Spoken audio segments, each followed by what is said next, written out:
I'm Ashley Mitchell, 27 years old now, but I grew up hearing the same refrain, "You ruined our lives." Those words from my parents shaped my childhood, a burden they never let me forget. At 18, I finally escaped with just $247 and a backpack, determined to prove my existence wasn't a mistake. Today I own a successful small business in Seattle, but the journey here nearly broke me. Before I share how I rebuilt myself from nothing, let me know where you're watching from. Drop a like and subscribe if you've ever had to start over with almost nothing. I want to remind you it's possible to create something beautiful from broken beginnings. From the outside, our home in Portland looked picture perfect, a charming two-story colonial with neatly trimmed hedges and seasonal wreaths on the door. My parents, Karen and Michael Mitchell, were respected professionals. She was an account executive at a marketing firm, and he worked as a civil engineer. They drove matching luxury sedans, hosted dinner parties, and maintained a facade of suburban success. No one looking in would guess what happened behind our freshly painted front door. "I was on track to be vice president before you came along," my mother would say while chopping vegetables for dinner, not looking at me directly. This wasn't an occasional comment but a weekly reminder. She'd sigh deeply while showing me photos of her younger self in sleek business attire. I was going places, Ashley. Going places. My father was more passive-aggressive with his resentment. "There goes another $400, he'd mutter while writing checks for school expenses. That could have been a payment on the boat I always wanted. He kept brochures of sailboats in his desk drawer, occasionally taking them out to stare at them with longing. When I'd walk into the room, he'd look up with a pointed expression that clearly communicated, "This is what you cost me." Our living room shelves were filled with photo albums, thick volumes documenting my parents' pre-baby life. There they were backpacking through Europe, skiing in Aspen, attending glamorous parties with champagne flutes raised high. Mom in beautiful dresses, Dad looking carefree and in love. The photos stopped abruptly around the time of my mother's pregnancy, resuming sparsely after with forced smiles and tired eyes. They showed me these albums often, turning pages with nostalgic sighs, as if to say, "See what we lost because of you?" I remember my first day of kindergarten vividly. My mother had dressed me carefully, not out of excitement for my milestone but because we need to make a good impression. As we waited in the classroom, I heard her speaking to another mother. Life was perfect before her, she said in a hushed voice that wasn't quite hushed enough. We had plans, travel, career advancement, a summer home. Then the positive pregnancy test. Everything changed. The other mother looked uncomfortable, her eyes darting to me. I pretended to be engrossed in a picture book, but inside, something was hardening. Even at 5, I understood I was an unwanted disruption to their perfect lives. I learned quickly to make myself invisible. I became a ghost in my own home, moving quietly, taking up minimal space, asking for nothing. I excelled academically, straight A's from first grade onward, not from a love of learning but from desperation to justify my existence. See? I'm not just a burden. I have value. By 8 years old, I was completely self-sufficient. I made my own breakfast and packed my own lunches. I did my laundry standing on a step stool to reach the washing machine controls. I learned to read my parents' moods with the precision of a meteorologist, tiny shifts in expression that forecast emotional storms. When my father's jaw tightened in that specific way, I knew to disappear to my room. When my mother tapped her fingernails rapidly on the countertop, I knew not to ask for anything, not help with homework, not a drive to a friend's house, certainly not affection. The only true warmth in my childhood came from my grandmother Grace, my father's mother, who visited from Florida twice a year. She seemed puzzled by the dynamics in our house, often watching interactions with furrowed brows. "Come help me bake cookies, sweetheart," she'd say, creating excuses to get me alone in the kitchen. During these baking sessions, she'd ask about school, friends, my thoughts, and dreams. Simple conversations that felt foreign and wonderful. She hugged me spontaneously, affection without agenda. Once, when I accidentally spilled flour all over the counter, I froze in terror. At home, mistakes meant cold silence or cutting remarks. but Grandma Grace just laughed. That's why they make paper towels, honey. No harm done. The contrast between her genuine love and my parents' coldness was stark and confusing. If Grandma Grace could love me so easily, what was wrong with me that my own parents couldn't? This question haunted me throughout my childhood, becoming a splinter in my developing sense of self, painful and impossible to remove. One night when I was 11, I overheard my parents arguing after they thought I was asleep. "We could have had it all, Michael," my mother hissed. "Look at Jennifer and David, they waited to have kids. She just made partner and they're building that vacation house in Bend. What do you want me to say, Karen? We made our choice. We didn't choose this. The condom broke, and you know how I felt about abortion. Lower your voice, for God's sake." Why? She should know she wasn't wanted. Maybe then she'd be grateful for everything we've sacrificed. I pressed my hands against my ears and curled into a ball under my blankets. But even with my ears covered, I could still hear the truth echoing, "Not wanted, not wanted, not wanted." The next morning at breakfast, my mother looked at me oddly. "Your eyes are puffy. Were you crying?"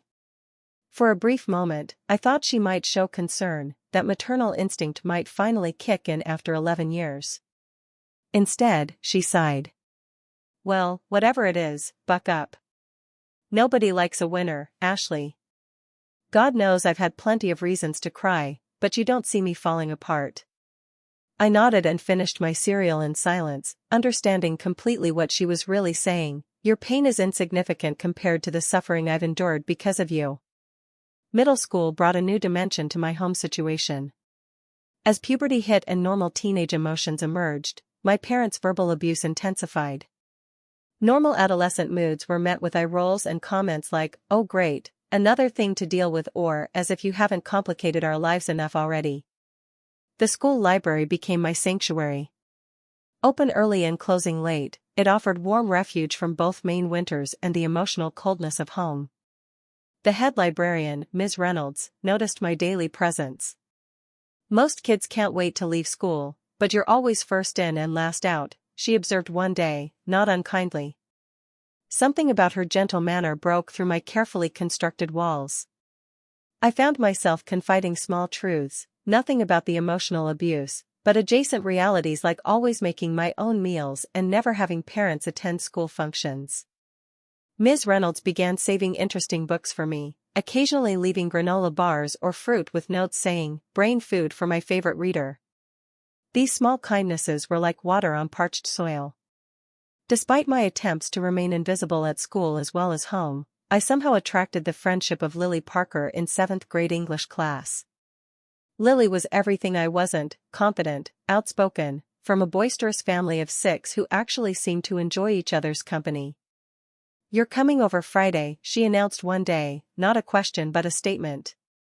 "I can't," I said automatically, the reflex of a child who knows asking permission means inviting rejection. "Did you ask your parents?" "I don't need to. The answer will be no." Lily stared at me with surprising insight. "Then don't ask. Just tell them you're doing a school project." This minor act of rebellion, my first, opened a door I hadn't known existed. Lily's home was a revelation. Her parents asked us about our day and actually listened to the answers. They touched their children casually, affectionately, a hand on a shoulder, a quick hug in passing. At dinner, everyone talked over each other, laughed loudly, argued without malice. The contrast to my silent, tension-filled meals was staggering. Mrs. Parker noticed me watching this family dynamic with wide eyes. "You're welcome here anytime, Ashley," she said warmly. "Any friend of Lily's is part of the family." I nearly cried at her words. Part of a family. What a foreign, beautiful concept. When I turned 15, I secured a job at Cornerstone Books, a local bookstore that overlooked my age thanks to my responsibility and extensive reading knowledge. Every dollar I earned went into a secret account that Ms. Reynolds helped me open, a financial escape hatch I was already planning to use, though the specific exit strategy remained nebulous. At home, I maintained perfect grades, perfect behavior, and perfect invisibility. I developed a persona so bland and compliant that I sometimes wondered if I existed at all when not being observed by others. My achievements, honor roll, debate team captain, perfect SAT scores, were met with shrugs or comments about how I should be grateful for the genetic intelligence they gave me. The summer before my senior year, I overheard a conversation that crystallized everything. My parents were sitting on the back deck, unaware I was reading in the nearby hammock, obscured by the oak tree's thick summer foliage. "She'll be gone next year," my father said, sounding more animated than I'd heard him in years. "We can finally sell this place, downsize to that condo downtown we've been eyeing." "God, yes," my mother agreed. "No more pretending to care about high school drama or college applications. We've done our duty," he continued. 18 years raising someone else's dream child. Now we get our lives back. "I've been looking at river cruises in Europe," she said excitedly. "Once we sell this place, we'll have enough for that and a decent condo. Finally be free of the mistake that cost us everything." I lay frozen in the hammock, barely breathing. The college fund they occasionally mentioned as a major sacrifice, it didn't exist. They were planning to sell our house as soon as I graduated and use the money for themselves. The revelation shouldn't have surprised me, yet somehow this final confirmation of my status as temporary burden still had the power to wound. 2 weeks later, on my 18th birthday, neither parent mentioned the date. I came downstairs to find them eating breakfast as usual, discussing a colleague's promotion. No card, no acknowledgement. I stood in the doorway for a full minute, giving them every opportunity to recognize the day, before quietly making my own toast. That evening, alone in my room, I made my decision. I wouldn't wait to be thrown out. I would leave on my terms, disappearing from their lives as they so clearly wished I would. The path forward was suddenly clear. I needed to escape before they could discard me. 3 days after the funeral, we gathered in Gerald Thompson's wood-paneled office for the reading of the will. Eric arrived with Diana and a thick roll of blueprints under his arm. "Renovation plans for the house," he explained when he caught me looking. "Diana thinks the kitchen needs modernizing, and I'm thinking of converting your old bedroom into a home gym." I bit my tongue, reminding myself that the house would be soon enough. I'd already packed my few remaining belongings, prepared to return to my apartment in Chicago. Nathan had offered to fly back with me for a few days, but I declined. I needed time to process everything alone. Gerald Thompson was a distinguished man in his 60s who had been my father's attorney and friend for over 30 years. He greeted us with appropriate solemnity, shaking hands with Eric and giving me a gentle pat on the shoulder. "James was very particular about his final wishes," Gerald said once we were seated. "He reviewed this document multiple times over the past year, with the final revisions made just a week before his passing." Eric nodded impatiently. "We all know Dad was thorough. Can we move this along? I have a meeting with contractors at 3. Gerald raised an eyebrow but opened the folder in front of him. "I'll begin with the standard preliminaries." As Gerald read through the legal preamble, Eric checked his watch repeatedly. Diana scrolled through her phone, occasionally showing Eric something that made them both smile. I sat quietly, my hands folded in my lap, trying to prepare myself for the formalization of Eric's inheritance and my exclusion. Gerald began with smaller bequests, money to several charities, Dad's collection of first-edition Hemingway novels to his fishing buddy, a generous gift to his longtime housekeeper. Then he cleared his throat and looked directly at me. "To my daughter, Rachel Wilson, I leave my primary residence at 247 Maple Street, including all furnishings and personal effects contained therein, free and clear of any encumbrances." My head snapped up. Eric's blueprint roll fell to the floor with a thud. "There must be some mistake," Eric interrupted. "Dad always intended the house for me and Diana. Rachel doesn't even live in the state anymore." Gerald continued as if Eric hadn't spoken. "Regarding Wilson Construction Company Incorporated, I hereby bequeath 75% of all shares and ownership interests to my daughter, Rachel Wilson." The room went completely silent. I felt as if all the air had been sucked out, my ears ringing with Gerald's words. The remaining 25% of Wilson Construction Company Incorporated shall go to my son, Eric Wilson, contingent upon his continued employment with the company for a minimum period of 5 years following my death. This is outrageous. Eric exploded, jumping to his feet.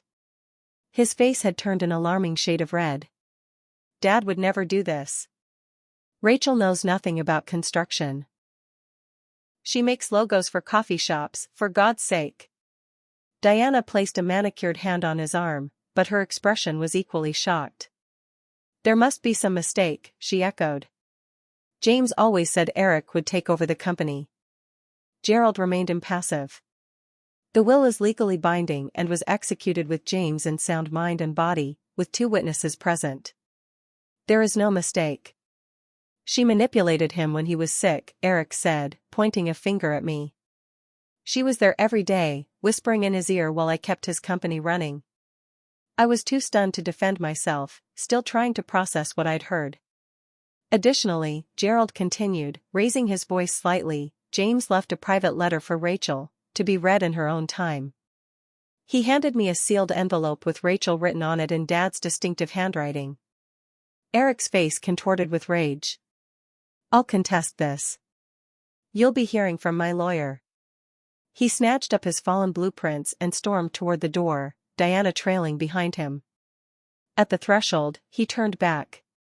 You think you can run a construction company? You'll drive it into the ground within a year. Dad worked his whole life building that business, and you'll destroy his legacy. I hope you're happy. The door slammed behind him, leaving me alone with Gerald in the suddenly quiet office. Is this real? I finally managed to ask. Gerald nodded, removing his reading glasses. Very real, and very legal. Your father was extremely careful to ensure this will would withstand any challenges. But why? Eric's worked at the company since college. I know nothing about construction.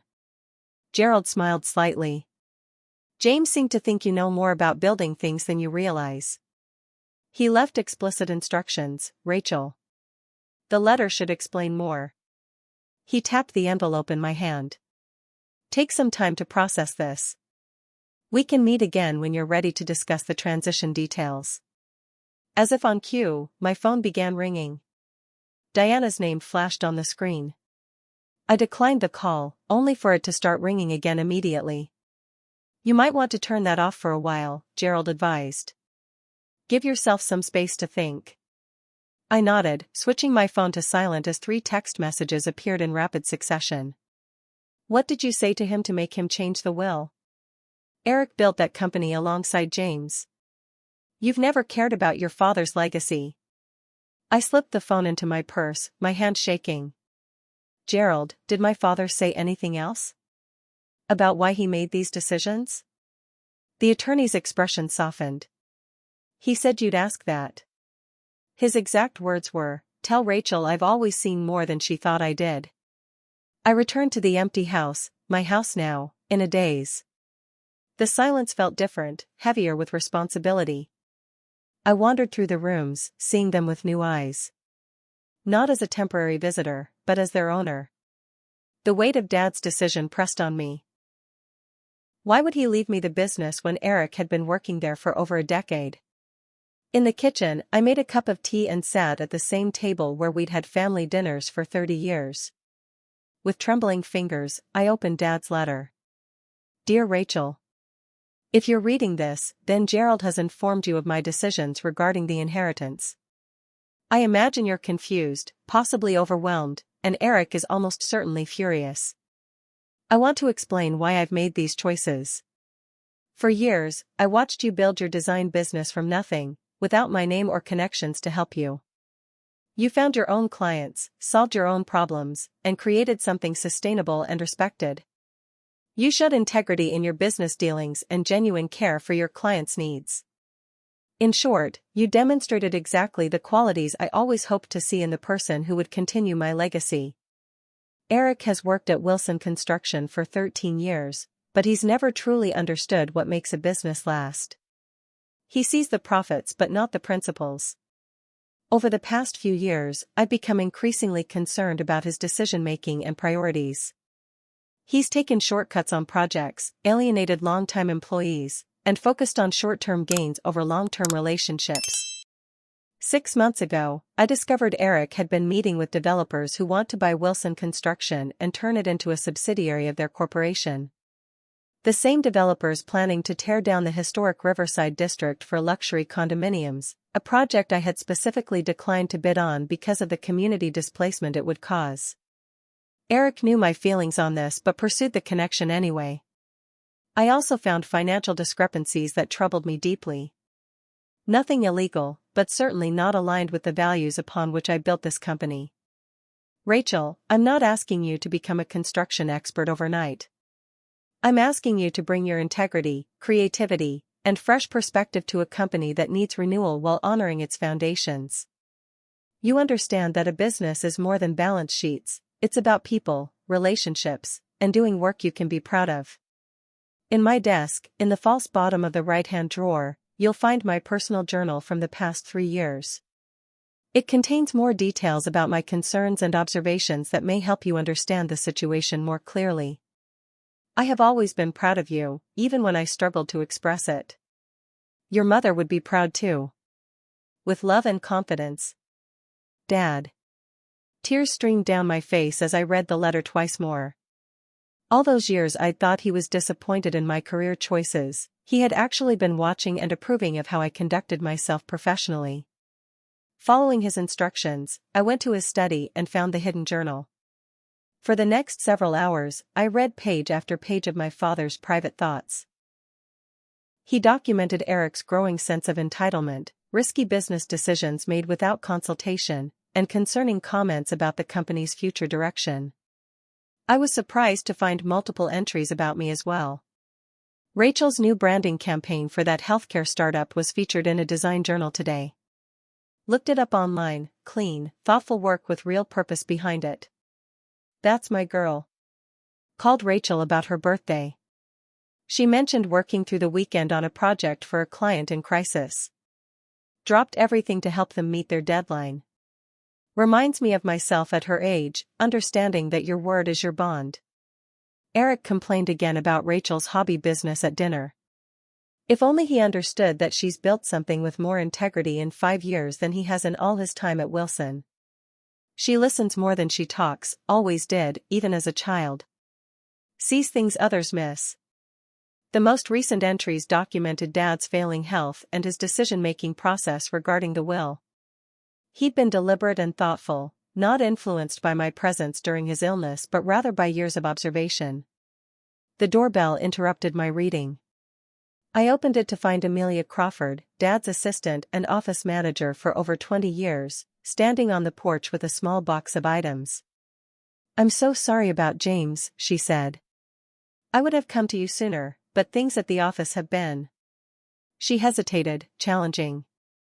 I invited her in, and over coffee, Amelia confirmed much of what Dad had written. Eric had been making increasingly problematic decisions, overriding experienced project managers, and fostering a culture of fear rather than collaboration. "Your father was concerned for months," she said. "He started reviewing everything personally again, which he hadn't done in years. When he found the Riverside development plans Eric had hidden from him, something changed. He said he needed to rethink the future." She opened the box she'd brought, revealing files Dad had kept in his private safe at the office. "He asked me to bring these to you if anything happened to him. Said you'd need the complete picture." The files contained documentation of contracts Eric had concealed, communications with developers interested in acquiring the company, and financial reports showing discrepancies between reported figures and actual expenditures. "Is the company in trouble?" I asked, alarmed by what I was seeing. Amelia chose her words carefully.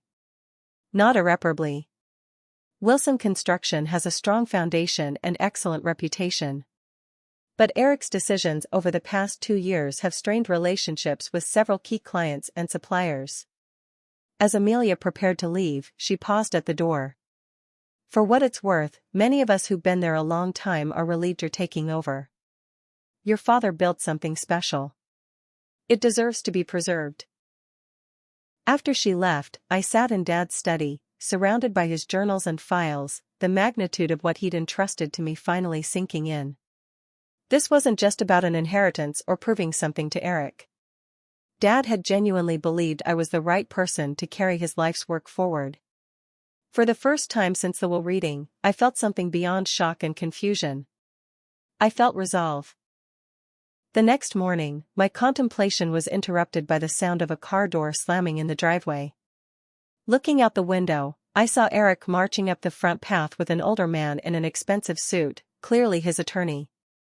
Diana followed behind them, her face set in grim determination. I took a deep breath and opened the door before they could ring the bell. "We need to talk," Eric said, pushing past me into the foyer. "Hello to you too," I replied, keeping my voice level. "And yes, I agree we should talk." Eric and his attorney, whom he introduced curtly as Mr. Blackwell, proceeded to Dad's study as if they owned the place. Diana perched on the edge of an armchair, eyeing the room as if mentally redecorating. "I'll cut to the chase," Eric said once we were all seated. "This will is a travesty and completely contradicts Dad's expressed wishes for decades. I'm prepared to contest it on grounds of undue influence and lack of testamentary capacity." Mr. Blackwell nodded gravely. "Your father's illness and medications may have impaired his judgment.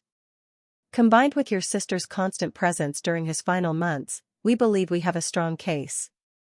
I felt a flash of anger but kept my expression neutral. Dad was of sound mind until the very end. His doctor will confirm that, as will Gerald Thompson, who spoke with him privately multiple times during the preparation of the will. "You manipulated him," Eric snapped. "What did you tell him about me? What lies did you spread while I was keeping his company afloat?" I looked my brother directly in the eyes. "I didn't have to tell him anything, Eric. He knew exactly what you've been doing at Wilson Construction." Eric's expression flickered, a momentary uncertainty crossing his face before the anger returned. "What are you talking about?" I reached into Dad's desk drawer and removed the file about the Riverside development. "He knew you were planning to sell to North Star developers against his explicit wishes. He knew about the corners you've been cutting on the hospital project. He knew about the financial discrepancies too." The color drained from Eric's face. "That's absurd. Dad trusted me with everything. Then why did he start personally reviewing all major decisions in the last 6 months? Why did he have Amelia tracking your meetings and communications?" I slid another folder across the desk. "He kept records, Eric. Detailed ones." Mr. Blackwell picked up the folder, scanning its contents with a practiced poker face. Diana looked between Eric and me, her confident expression wavering. Eric recovered quickly, leaning forward with his business negotiation face. "Look, Rachel, you're clearly out of your depth here. You don't know the first thing about running a construction company. Let's be reasonable. I'm willing to offer you a fair price for your shares, say, $2 million. You can keep the house if it means that much to you. Everyone wins." I nearly laughed. $2 million for a company valued at over $30 million? That's your idea of fair? Eric shrugged.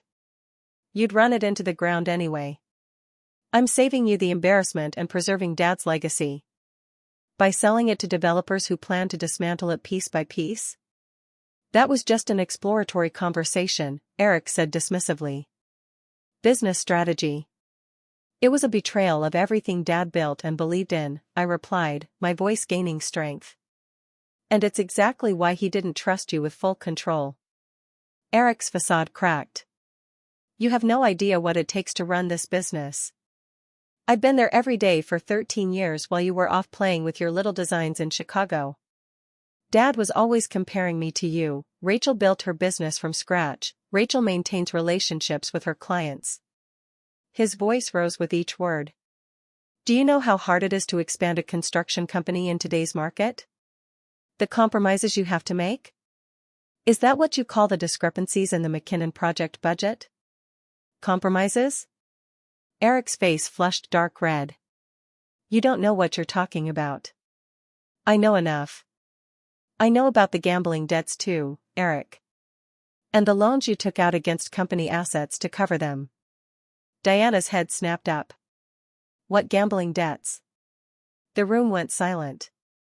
Eric looked trapped, his eyes darting between his wife and me. It's nothing, he muttered. A few poker games got out of hand. It's under control. $170,000 isn't under control, I said quietly. Especially when you're using company collateral to secure personal loans. Diana stood abruptly. You told me that second mortgage was for business expansion.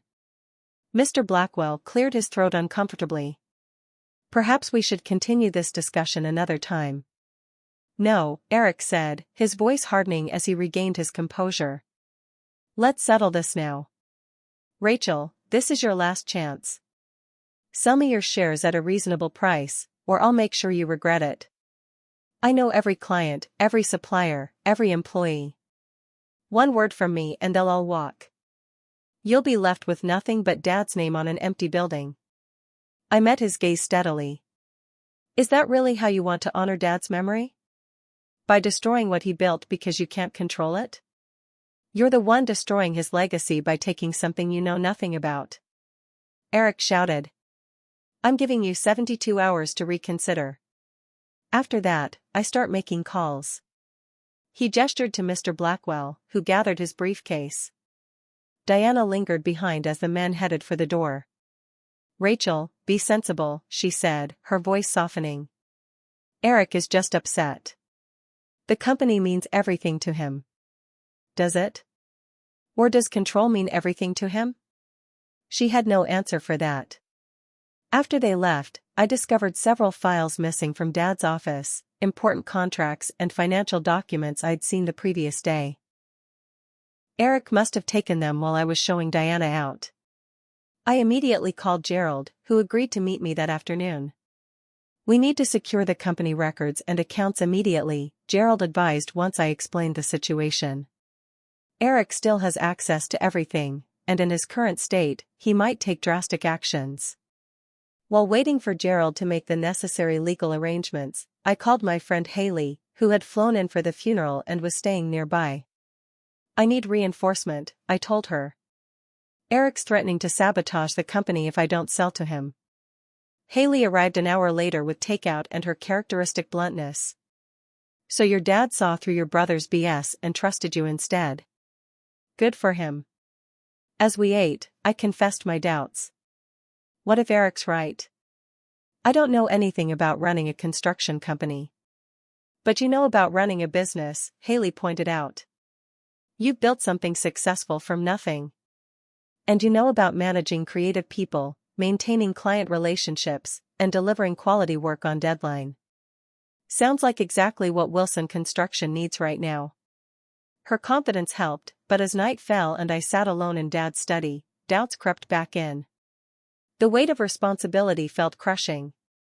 50 employees depended on Wilson Construction for their livelihoods. Clients had trusted the company with million-dollar projects. And I had exactly zero experience in the construction industry. What were you thinking, Dad? I whispered to the empty room. How am I supposed to do this? No answer came, but as I looked around at the evidence of my father's meticulous planning, his journals, his files, his careful observations over years, I began to understand. Dad hadn't made this decision lightly or emotionally. He'd been watching both of us for years, assessing our characters, our business approaches, our values. And somehow, he'd seen in me what I hadn't fully recognized in myself, the capacity to preserve what mattered while building something new. I opened my laptop and began to research. If I was going to take on this responsibility, I needed to start learning. Fast. The Wilson Construction offices occupied a converted warehouse in the industrial district, the brick exterior softened by window boxes and a small landscaped entrance. Dad had always believed in making the workplace pleasant, saying we spend more waking hours at work than at home, it ought to feel good to be there. Walking through the front doors the next morning, I felt every eye turn to me. The receptionist, Megan, whom I vaguely remembered from holiday parties, looked startled. Ms. Wilson. We didn't know you were coming in today. Good morning, Megan, I said, surprised I remembered her name. Is Frank Peterson available? I'd like to speak with him first. Frank had been Dad's business partner since the early days, though he'd sold most of his ownership stake to Dad 15 years ago while remaining as a senior project manager. I knew from Dad's journal that Frank had been increasingly sidelined by Eric over the past 2 years. Megan directed me to a corner office where Frank, a barrel-chested man in his 60s with a shock of white hair, looked up from his computer with surprise. Rachel? What brings you here?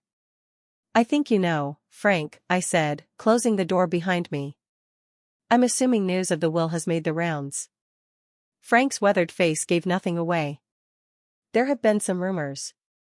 Eric was quite vocal yesterday. I sat down across from him. I'd like to hear your honest assessment of the company's current state. Not the official version, but the real situation. Frank studied me for a long moment. Why did James leave you the company, Rachel?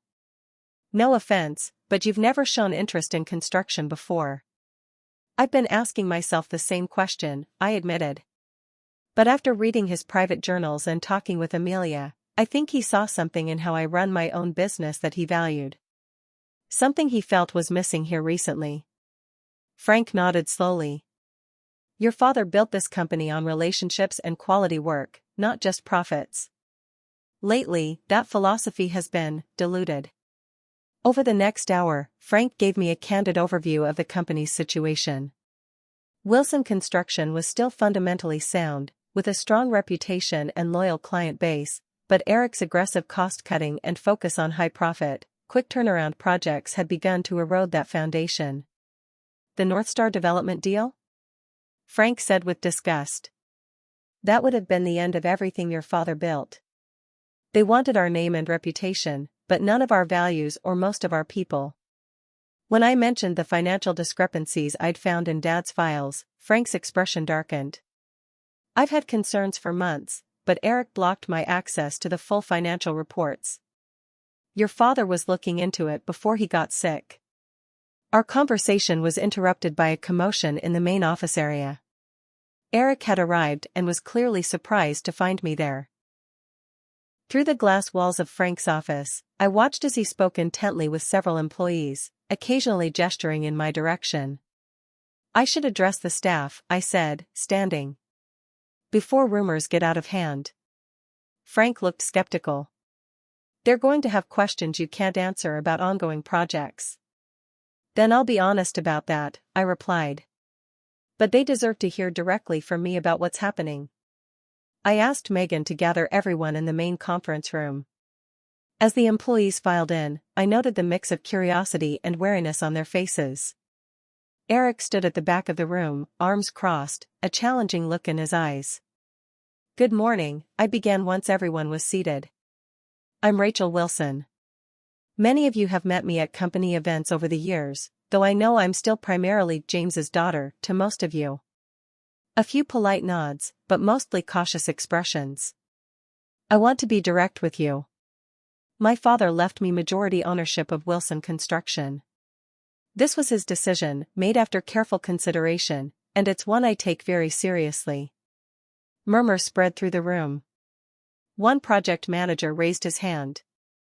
No disrespect, but do you know anything about construction? No, I answered honestly. I don't. I run a successful graphic design firm in Chicago, and until last week, I had no idea I would be involved with Wilson Construction. What I do know about is building and maintaining a business, delivering quality work that fulfills client needs, and creating a company culture where talented people can thrive. I paused, looking around the room. I'm not here to pretend I can step into my father's shoes overnight. What I am here to do is learn from all of you, preserve what makes this company special, and help it evolve where needed. I'll be relying heavily on those of you who have been part of Wilson Construction's success for years. From the back of the room, Eric scoffed audibly. A few employees shifted uncomfortably. I know there are concerns about the future direction of the company, I continued. Let me be clear, Wilson Construction is not for sale. We will not be pursuing the North Star development deal or similar arrangements that would fundamentally change our company's identity and values. The senior project managers exchanged glances at this, some looking relieved. I understand you all have questions and concerns. My door will be open. In the meantime, I ask for your patience and professionalism as we navigate this transition. I hesitated, then added, my father believed in this company and in all of you. I intend to honor that belief. As the meeting dispersed, several longtime employees approached to introduce themselves properly. I recognized some names from Dad's journals, people he had specifically mentioned for their skill and dedication. Others hung back, clearly uncertain about where their loyalties should lie. Eric intercepted me as I headed back to Frank's office. Quite a performance, he said coldly. Shame it won't matter. Half these people are already updating their resumes. That would be their choice, I replied. But I think many of them care more about the company's future than you give them credit for. We'll see how they feel when the Baxter Center project falls apart because you don't understand the first thing about commercial construction management. He leaned closer. Clock's ticking on my offer, Rachel. I spent the rest of the day in a crash course on the company's operations, meeting with department heads and reviewing current projects. By late afternoon, I had filled a notebook with information and identified several key employees whose knowledge would be crucial. I also decided to temporarily relocate back to Massachusetts, at least until the company was stabilized. That evening, I set up a home office in Dad's study, the familiar surroundings somehow comforting as I faced this unexpected challenge. Nathan called while I was organizing my notes. How's it going? He asked, his voice a welcome reminder of my normal life. I filled him in on the day's events. It's overwhelming, I admitted. I feel like I'm cramming for the world's most complicated exam. You're more prepared for this than you realize, Nathan said. Your father clearly saw that. I wish I had his confidence, I sighed. Eric's already trying to undermine me with the staff and threatening to sabotage client relationships. Want me to come out there? I could work remotely for a while. His offer touched me. Maybe in a week or so? I need to find my footing first. After we hung up, I continued working late into the night, poring over project files and company financials. Something about the numbers bothered me, but I couldn't quite place what was wrong. The next morning, I met with the company's bank to address my concerns about Eric's access to accounts. The meeting revealed more than I expected. Eric had indeed taken out significant loans against company assets, ostensibly for business expansion but with funds that couldn't be fully accounted for in the company records. These transactions required only one signature? I asked, reviewing the loan documents. Mr. Eric Wilson had full signatory authority, the bank manager explained. Your father updated the authorization 3 years ago. When Dad was still well and trusted Eric completely, I realized. Before he discovered the problems. Further investigation over the following days revealed a troubling pattern.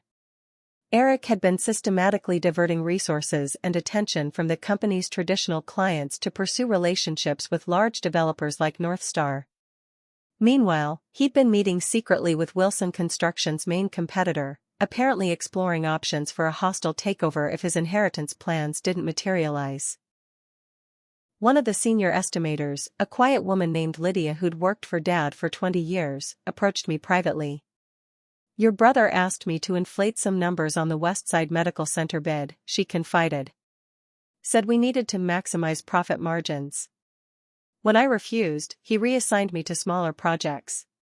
Similar stories emerged as employees began to trust me enough to share their experiences.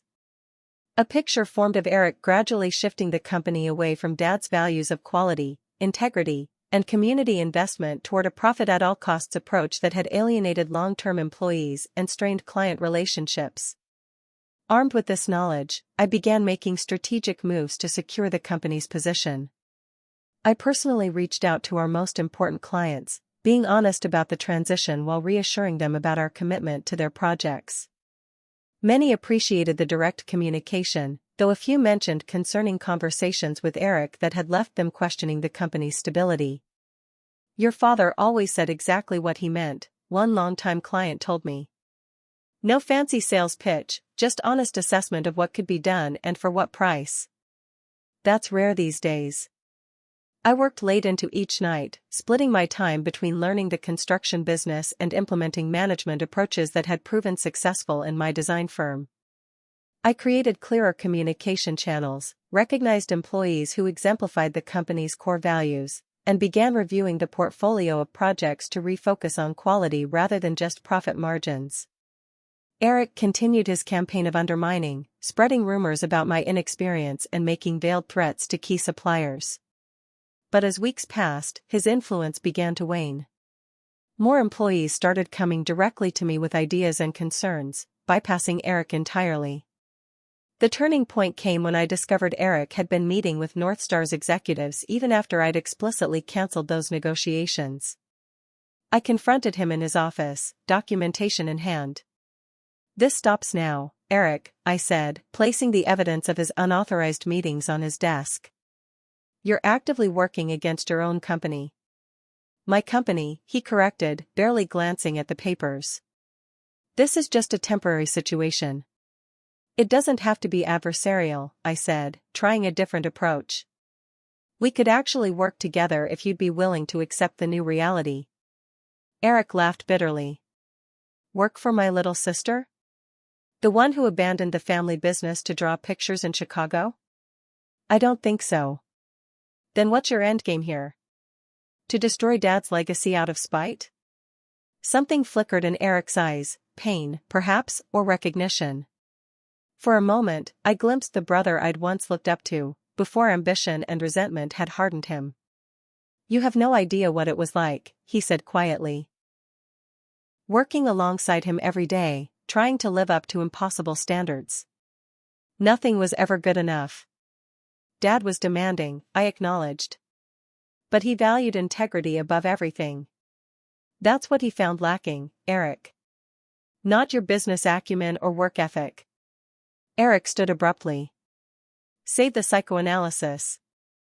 This isn't over." He grabbed his jacket and strode out, leaving me alone in his office. That evening, as I updated the project management system with new protocols, an alert popped up. Someone had attempted to transfer files containing proprietary bid information to an external email, Eric's personal account. The system's security protocols, which I'd recently upgraded, had blocked the transfer and logged the attempt. This was the evidence I needed. With a heavy heart but firm resolve, I made the decision I'd been avoiding for weeks. 6 months after Dad's death, I sat in what was now officially my office at Wilson Construction, reviewing the quarterly financial reports. The transition had been challenging, but the company was not just surviving, it was beginning to thrive again.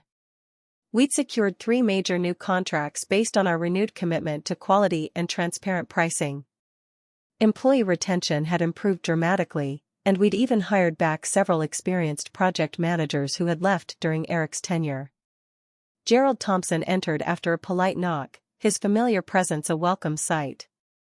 We'd been meeting regularly as I navigated the complexities of taking over the company. "The financial review is complete," he announced, placing a folder on my desk. "Everything is in order. And I have news about Eric's legal challenge." "He's withdrawing it," I guessed, based on Gerald's satisfied expression. "Indeed. His attorney contacted me this morning. They've reviewed the evidence we presented and recognized the case had no merit." Gerald sat down across from me. The documented attempts to transfer proprietary information were particularly persuasive. I felt relief, but also sadness. The final confrontation with Eric had been painful for both of us. After discovering his attempt to steal company information, I'd been forced to restrict his access to sensitive systems and documents. When presented with the evidence, he'd responded with threats and recriminations before storming out of the office. For weeks afterward, he pursued his legal challenge while simultaneously attempting to poach key employees and clients.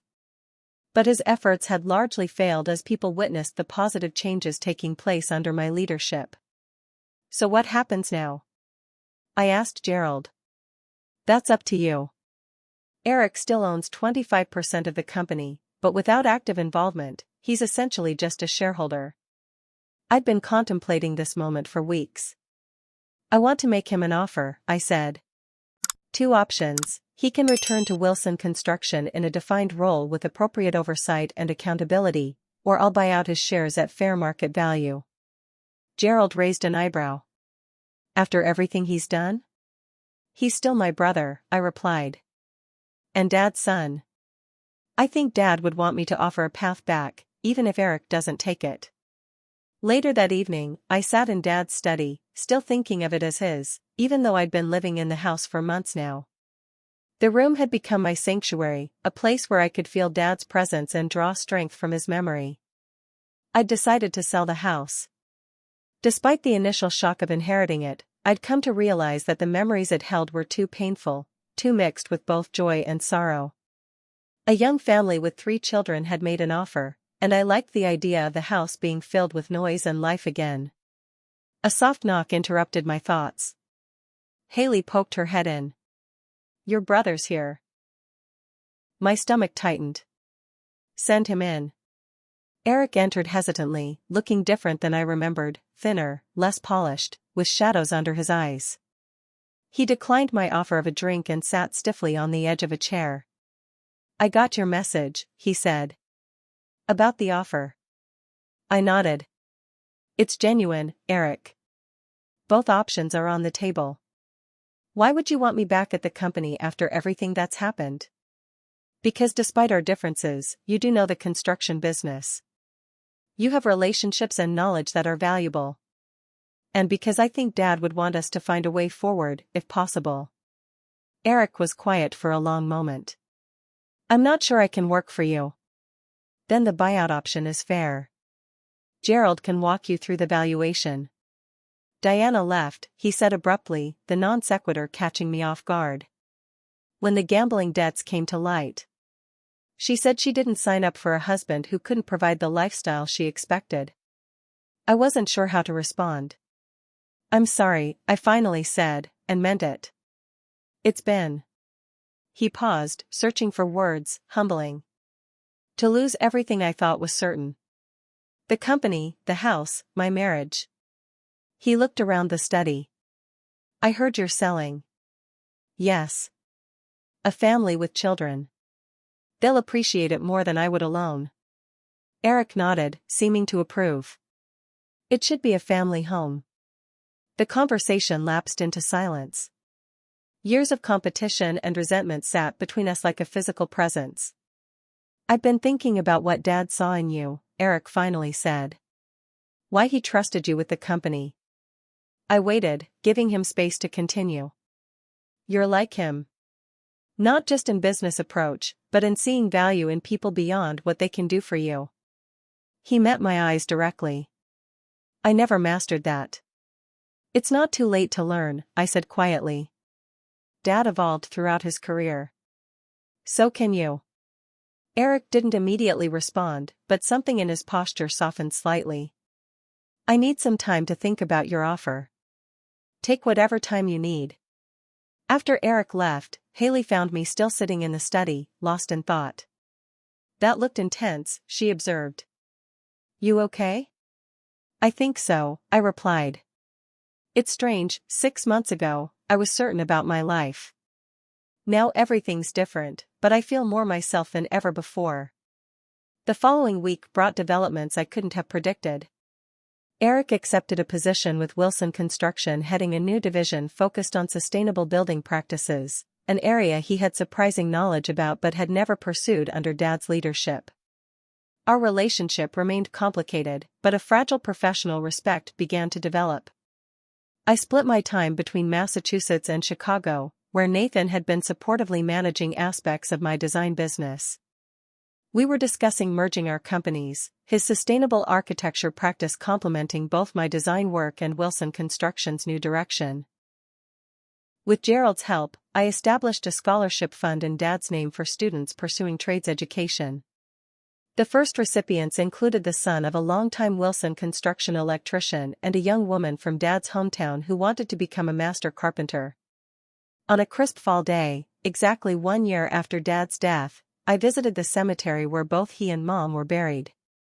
I brought fresh flowers and spent some time updating them on all that had happened. "I finally understand why you left me the company, Dad," I said to the quiet stone. "It wasn't about construction at all, was it? It was about building things that last, relationships, trust, legacy." I was so busy looking at what we built differently that I missed seeing how we built in the same way. As I walked back to my car, my phone buzzed with a message from Frank Peterson. The Westside Medical Center project, the one Eric had tried to cut corners on, and which I'd insisted on redoing properly even at the cost of our profit margin, had just won a regional award for excellence in healthcare construction. Dad would have been proud, not of the award itself, but of what it represented: work done right, with integrity and care. The true value he'd always seen. What my father left me wasn't just a business or a house, it was the understanding that our true inheritance is what we build inside ourselves. That's something no one can ever take away. If you've made it this far in my story, I'd love to hear your thoughts. Have you ever received an unexpected inheritance or responsibility that changed your life's direction? How did you handle it? Please share in the comments below, and don't forget to subscribe and hit that like button if this resonated with you. Your support means the world to me, and I'm grateful for each of you who takes the time to connect.